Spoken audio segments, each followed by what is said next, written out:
Hello, welcome to RMU Live. I am Nick Evans. And I am Brett Magulik, and today is October 17th. Pennsylvania's state budget is now 3.5 months overdue, and the lack of funding is impacting families. While leaders in Harrisburg continue to combat this, cuts are being made, and children and seniors are the group being affected by this situation the most. Many organizations are sounding alarms as an overdue budget is turning into a crisis, and the people fear voices are not being heard.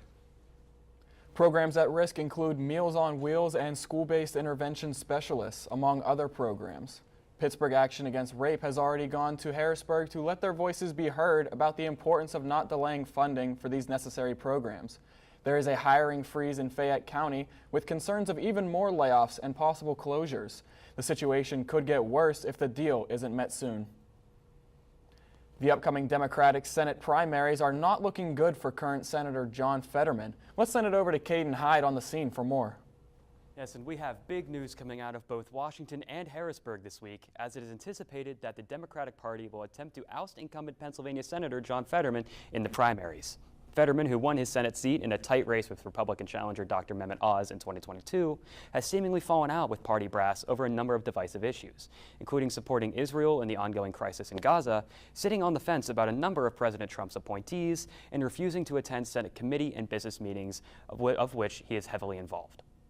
When Axios reached out for a comment from Fetterman on the news, he replied, quote, "Enjoy your clickbait," before denying any further comment. In the wake of the loss of confidence in Fetterman, 3 new Democratic challengers have risen, Representatives Brendan Boyle and Chris DeLuzio, as well as former Representative Connor Lamb. Boyle has been vocal about his distrust in Fetterman, accusing the senator of being a dino, which stands for Democrat in name only, as well as criticizing his trip to President Trump's Mar-a-Lago estate as Fetterman's attempt to, quote, kiss the ring.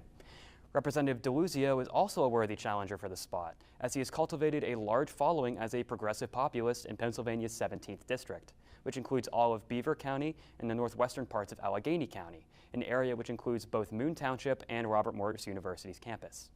The third opponent is former Representative Connor Lamb, who lost to Fetterman in the 2022 Senate primaries. Lamb, who is on the progressive wing of the Democrats, has questioned Fetterman's true political identity and has the backing of other progressive Democrats, chief among them being New York's Representative Alexandria Ocasio-Cortez. Even with this robust competition, it is uncertain whether Fetterman would lose in the primaries.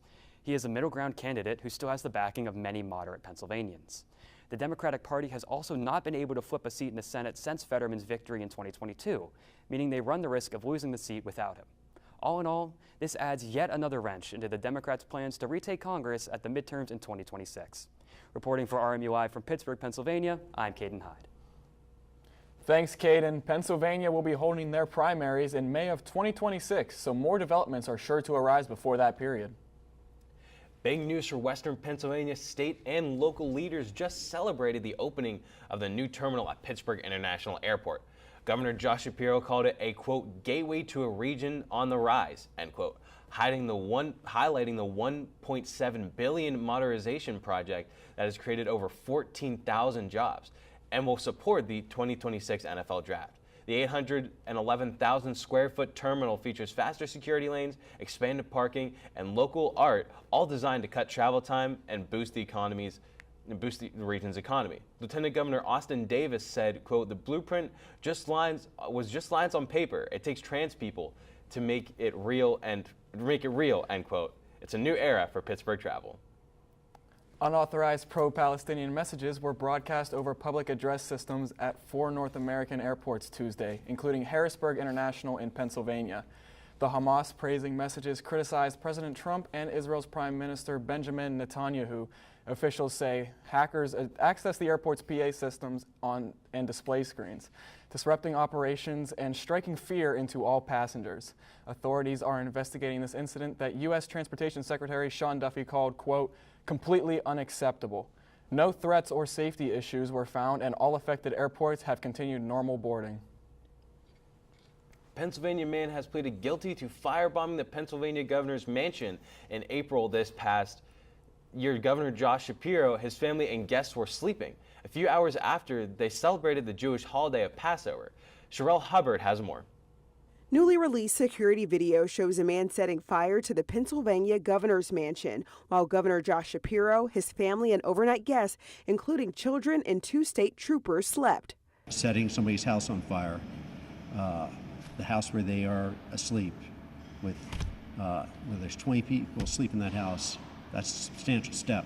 Fortunately, no one was hurt in the attack. Prosecutors say 38-year-old Cody Balmer scaled an iron security fence in the middle of the night and used a sledgehammer to get through a window while throwing beer bottles filled with gasoline to set the house on fire. Balmer pleaded guilty Tuesday to a slew of charges, including arson, terrorism, and attempted murder. Just as a dad, the notion that doing the job that I love so much, right, serving my fellow Pennsylvanians, that would put my kids' lives at risk, that would put my wife's life at risk, let alone my own, that's a hard thing to work through. Under the plea deal, Balmer was sentenced to 25 to 50 years in prison, far less than he could have faced if the case had gone to trial. Justice was served, and there was real accountability here. My family and I support the plea that was worked out with the district attorney. Balmer declined to address the judge about the crime, but prosecutors say Balmer told investigators he was concerned about the war in Gaza. I'm Sherelle Hubbard reporting. Thank you, Sherelle. An unnamed missing woman has been found. The woman went missing after a wreck, and she was found in a creek bed near the intersection of Route 837 and Coal Valley Road. She has been taken to a hospital to be treated. The police are also searching for Pamela Kohlhepp, a 44-year-old missing woman who was last seen in Dravosburg on Tuesday night. Kohlhepp drives a gray Kia Sportage and was reported missing after she did not arrive at her home in Glassport when she was expected to. Anyone with information on Kohlhepp's location is asked to contact 911 immediately to bring her home. Duquesne Light is flipping the switch on a major upgrade, unveiling a new $237 million substation in Pittsburgh. Brunot Island facility is designed to boost energy resiliency across the region, especially during extreme weather and peak demand. Company officials say this is the largest capital project in Duquesne Light's history, and it will power more than 250,000 homes and businesses. Governor Josh Shapiro called it, quote, a big win for Western Pennsylvania, end quote, adding that reliable energy is key to economic growth.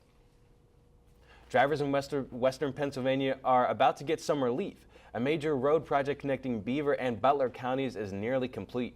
PennDOT officials say this multi-year upgrade includes new bridges, widened lanes, and improved drainage along Route 68. The $45 million project is expected to wrap up in early November, just ahead of winter weather. Local leaders say it is a big win for safety and economic growth in the region. Looks like it will be getting into that wintry weather soon. We'll send it over to Lex. Thanks, guys. I'll be your weather woman today, so let's take a look at the hourly forecast. From 3 to 6 p.m., it is going to be partially cloudy with a temperature of 61 degrees. Then moving into the evening, we're going to see it start to get chilly as around 9 p.m. the temperature is going to drop down to 55 degrees. Then looking at today's forecast, it is going to be a high of 64 degrees and a low of 47 degrees with a 6% chance of precipitation and a humidity of 55 degrees. And then tomorrow's forecast, we're going to see some unusual October weather as we have these warm temperatures with a high of 77 degrees, a low of 62 degrees, and a 2% chance of precipitation. The temperature is going to feel like 75 degrees out there, so if you don't have any Saturday plans, I suggest that you go outside and take in this warm weather before it starts to get chilly next week. That's all that I have for you right now. Stay tuned later for the 5-day forecast. Back to the desk. Thanks, Lex. Looks like the temperatures are going to finally cool off. After years of fighting for the Voting Rights Act, why things might be changing once again. It's been almost a week since the Israeli hostages have been welcomed home, and we'll bring you the latest update on that story. Also, some new changes coming to ChatGPT soon, right here on RMU Live.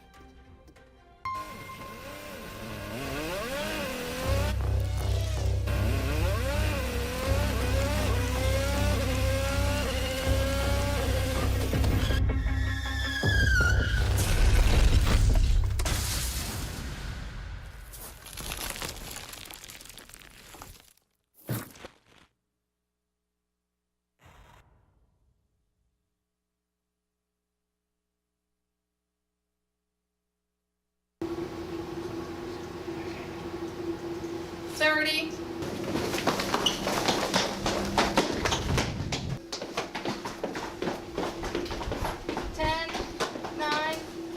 Keep away. 7, 6, 5, 4, 3, 2, Beaver, run down. 1. Look at that. It's a Galeno Sports Center. That's CSC. Women's basketball. Found my heart out there in the open. Trees make you feel smaller. Can't help but get lost again. If I need a break, know where I'm going. Where the water's flowing, I'd rather be floating. If it's one thing that can count on to be free. If it's one place Feel the beat of nature at a park or forest near you. Find a forest and music inspired by nature at discovertheforest.org. Welcome back to RMU Live. President Trump is once again making peace efforts in the ongoing Russia-Ukraine war by planning upcoming meetings with Vladimir Putin and Vladimir Zelensky. This announcement follows a phone call between Trump and Putin, where Putin warned that the U.S. plans to sell Tomahawk missiles to Ukraine could harm relations. The following day, Trump will meet to talk with Ukrainian President Zelensky at the White House. Trump was already scheduled to meet with Zelensky, who is seeking weapons that would allow Ukraine to strike deeper into Russian territory. This move would be in the hopes that Putin would take a peace agreement more seriously. These talks come at a high point of high pressure for Donald Trump to deliver progress on this promise to end the war between Russia and Ukraine. President Trump has confirmed what many suspected. The CIA is conducting covert operations inside Venezuela. This follows weeks of U.S. military strikes on suspected drug boats in the Caribbean, killing at least 27 people. The administration claims Venezuela's leader, Nicolas Maduro, is tied to the Tren de Aragua drug cartel, a charge Maduro denies. This marks a dramatic escalation in a long-running standoff. Back in 2019, the Trump administration called Maduro's re-election fraudulent. Sanctions followed, targeting Venezuelans' oil industry and top officials. President Trump had a press conference with the Oval Office. Here's what he had to say. Why did you authorize the CIA to go into Venezuela? And is there more information you can share about these strikes on the alleged Well, I can't drug do boats in that, the but Caribbean? I authorized for two reasons, really. Number one, they have emptied their prisons into the United States of America. We have a lot of drugs coming in from Venezuela. And a lot of the Venezuelan drugs come in through the sea, so you get to see that. But we're going to stop them by land also. I think Venezuela is feeling heat, but I think a lot of other countries are feeling heat too. The story is still ongoing, but military action could occur any day. The U.S. economy keeps showing its resilience, but experts say that strength has limits. Despite trade deals, many say tariffs have been putting upward pressure on prices. They say inflation can slow growth now. The U.S. economy faces a new challenge, as Amy Kiley reports. I've seen numbers that are starting to hurt the economy. Treasury Secretary Scott Bessent says the federal government shutdown is slowing the U.S. economy. His department estimates the impact is about $15 billion a week. The congressional impasse is dragging on. Lawmakers can't agree on whether to negotiate, let alone on how to fund the government. I think this will be the longest shutdown in the history of ever. The Federal Reserve Chair says he's starting to worry the shutdown will make it harder for the Fed to do its job. It relies on data to assess inflation and the broader economy. We'll start to miss that data, and particularly the October data. If this goes on for a while, they won't be collecting it, and it could become more challenging. Many experts say tariffs were starting to put pressure on the U.S. economy even before the shutdown. A new IMF report predicts they'll partly cause it to grow more slowly than the rest of the world in the coming months. Tariffs tend to be significantly worse for the country that imposes them than the countries they're imposed upon. The IMF says trade deals are lessening the blow from tariffs. Experts say that helped the U.S. stock market reach new record highs before trade tensions with China sent it on a roller coaster ride. We do have these, I hate to say it, boom and bust periods. And invariably, what goes up does come down at some point. I'm Amy Kiley reporting. While this government shutdown has rippled across the country, a new Wallet Hub study has ranked Pennsylvania as the 22nd most affected state. This impact has been seen as hundreds of IRS employees in Pennsylvania have been furloughed. Elizabeth McPeak, the first vice president of the National Treasury Employees Union Chapter 34, has warned the shutdown is hurting ordinary Americans by delaying tax services and creating uncertainty for federal workers. McPeak also emphasized that about half of the 500 local IRS workers are off job. Moments like this could end up discouraging people from joining the federal workplace in the future. Analysts warn that this prolonging could threaten programs and delay economic activity nationwide. Trump is under fire after approving a $40 billion bailout for Argentina. The deal includes a currency swap to stabilize Argentina's economy, which has been reeling from inflation and mass layoffs. Trump called the Argentinian president Javier Milei his, quote, favorite president, and the president had even more to say on the matter. Let's take a look. It's really meant to help a good financial philosophy where Argentina can, after 20 years of disaster, because it was very successful at one point, and it can be again, like Venezuela. Venezuela was very, very successful, and now it's a dictatorship. President Trump is closely working with Milei to strengthen the economy and the relationship between the two countries. The Supreme Court appears to be nearing a decision to weaken the Voting Rights Act once again, this time in a case over Louisiana's congressional map. The state, which has a 30% black population, added a second majority African-American district after years of litigation. But conservative justices have questioned whether that move was constitutional. Civil rights activists argue that removing the district would lessen black voting power across the South. Legal experts warn that if the court limits the law's protections more than it already has, Democrats could lose up to 19 congressional seats ahead of next year's elections. It took more than 2 years, but on Monday, Hamas released the 20 remaining living hostages following the 7th terror attack. President Donald Trump called it a dawn of a new Middle East as Israel released Palestinian prisoners under a U.S.-brokered ceasefire deal. Mary Bell Gonzalez reports. Emotional reunions as the final 20 hostages held by Hamas were reunited with their families across Israel. People cheered in Tel Aviv celebrating this milestone moment. Under a U.S.-brokered ceasefire deal, hundreds of Palestinian prisoners and detainees were met with large crowds as they also reunited with their relatives in the West Bank. President Donald Trump declared a dawn of a new Middle East. This deal, this once-in-a-lifetime deal, nobody's ever seen anything like what's happening today. On Monday, photos released by the Israeli Prime Minister's office show a freed hostage playing with his children for the first time in 2 years. Families say they never stopped fighting for the release of their loved ones. Keep sharing your stories to policymakers. Keep telling us what do you think needs to happen and give us ideas on how we can break the deadlock. And we kept doing that. They kept open the White House for us. And President Trump has done it.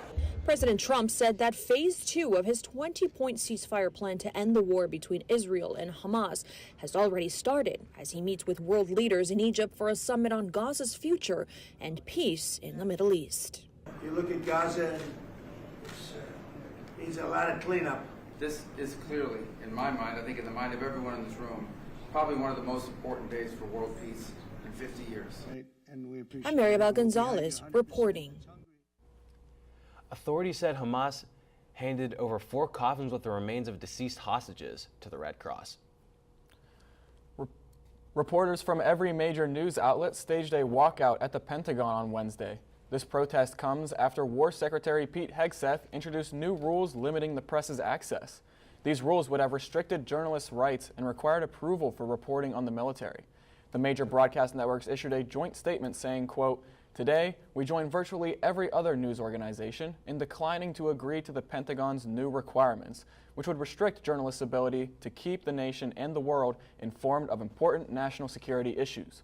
The policy is without precedent and threatens core journalistic protections," end quote. This marks the first time since the Eisenhower administration that no major U.S. media outlet will have a permanent presence inside the Pentagon. Vice President J.D. Vance is dismissing bipartisan outrage over a leaked group chat from the Young Republican National Federation. The messages included racist slurs, jokes about rape, and references to gas chambers. Vance called the backlash pearl clutching and said, quote, "I really don't want us to grow up in a country where a kid telling stupid jokes is cause to ruin lives," end quote. Republicans and Democrats have called for resignations. The Federation says the comments were unbecoming of any Republican. Coming up next, the result of the RMU men's hockey season opener against the Wolverines. How RMU students expected the football game against CCU would go. And how the Bengals dominated the Steelers in last night's game. So stay tuned on RMU Live.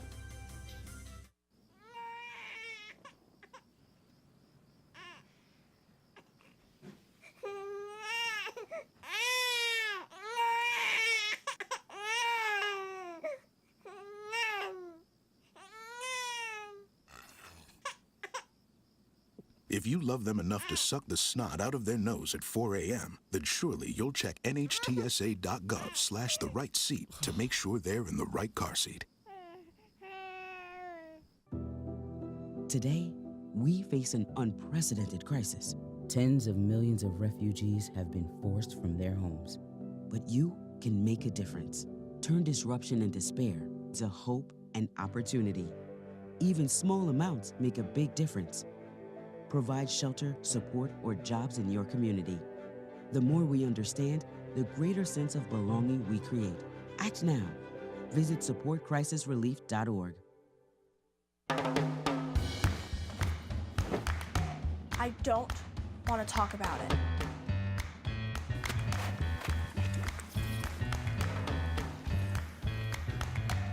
I don't want to talk about it.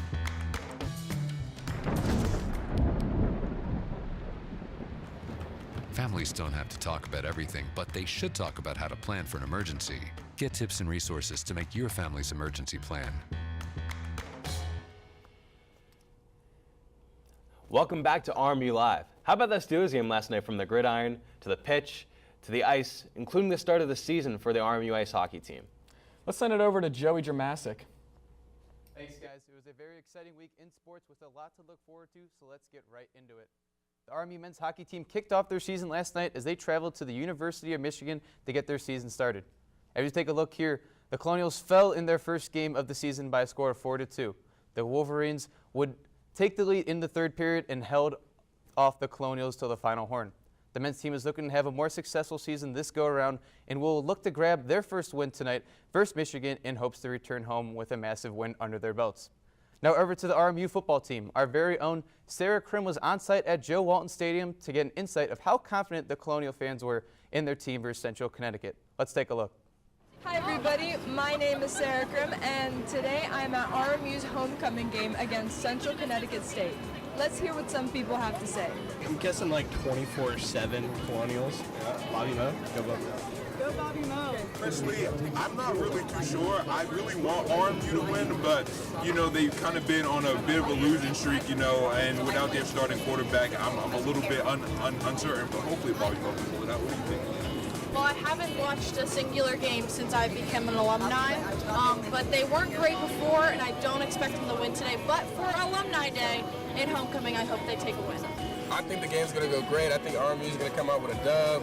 I think we're going to win 35-17, and the offense is going to make a splash game today. We are going to win, and it's not going to be by a little. It's going to be by a lot.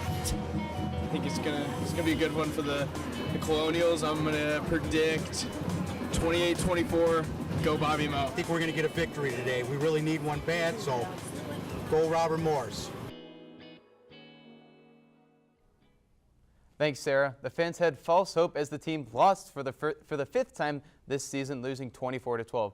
Starting quarterback for the Colonials, Cooper Pantek, threw for 223 yards, but also threw 2 interceptions in the loss. Blue Devil quarterback Brady Olson threw for 187 yards and a touchdown early to get this scoring started for the Blue Devils.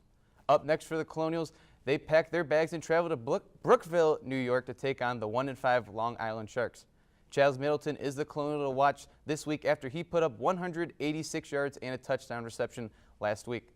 Going into the game, RMU currently sits 6th in the NEC, and the Colonials have in fact never lost at Long Island, so they will be looking to play to continue that streak and win their second game of the season, with kickoff being at noon tomorrow.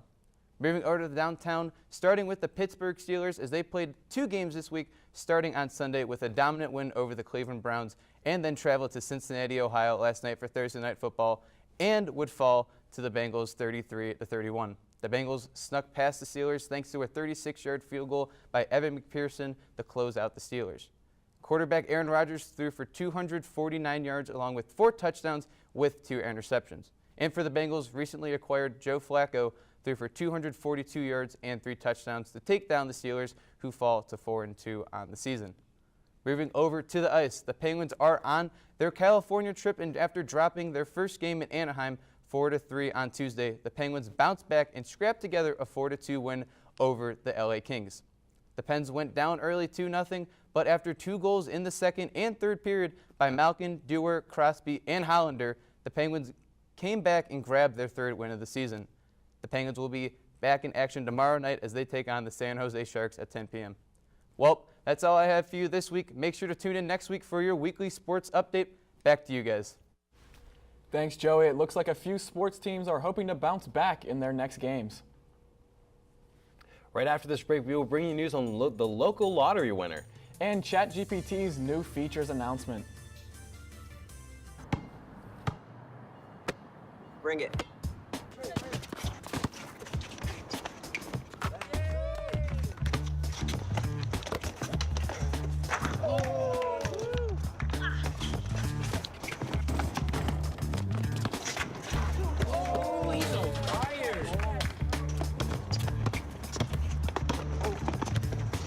Time out, guys. I'm late to dinner. My mom's gonna kill me. Catch you guys later. Mom wants us home. Okay. Bye, guys. You guys need a ride? Sure. Yeah. All right. How about some one-on-one? I gotta go eat, man. Sorry. I'll see you later.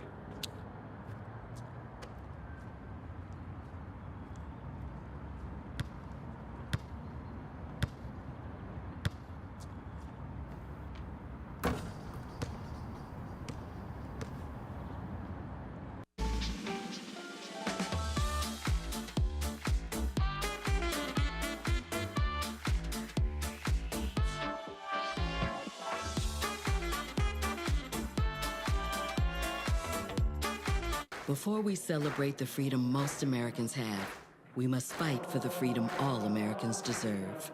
Because all lives can't matter until Black lives matter.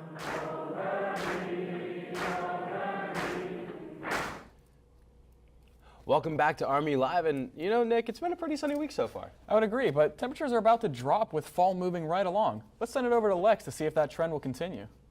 Thanks, guys. Let's look at the 5-day forecast. So starting with Sunday, make sure you have your umbrellas and raincoats out as we are going to see some rain showers. We're going to have a high of 66 degrees and a low of 47. Then moving on to Monday, it is going to be partially cloudy with a high of 60 degrees and a low of 46 degrees. Moving on to Tuesday, we're going to see some rain showers throughout that day. So if you're outside, make sure you watch out for that. We're going to have a high of 60 degrees, low of 43 degrees. Then moving on to Wednesday and Thursday, the temperatures are going to drop down to the mid-50s and be partially cloudy with Wednesday a high of 56 degrees, low of 40 degrees. And Thursday, a high of 55 degrees, low of 40 degrees. So make sure you're packing an extra jacket and sweater while you're out there. That's all the weather I have for you today. Sending it back to the desk. Thanks, Lex. Looks like the fall weather is finally here, just in time for spooky season. So if you're heading to the pumpkin patch or a haunted house this week, it might be a good idea to bring windbreaker. Fayette County resident is celebrating a life-changing win, $437,000 from an online Pennsylvania lottery game. The winning ticket came from the Cash Buster Extreme Instant game, played on the lottery's website. Officials say the player chose to remain anonymous, but claimed the prize this week.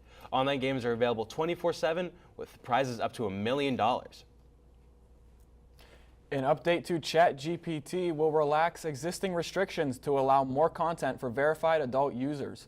OpenAI chief Sam Altman posted on social media Tuesday that verified users will also be allowed to generate erotica using the chatbot. Altman said the move is part of a drive to treat adult users like adults. The update is coming in a few weeks ahead of a further easing in restrictions planned for December. Thank you for watching RMU Live, and we will see you next week.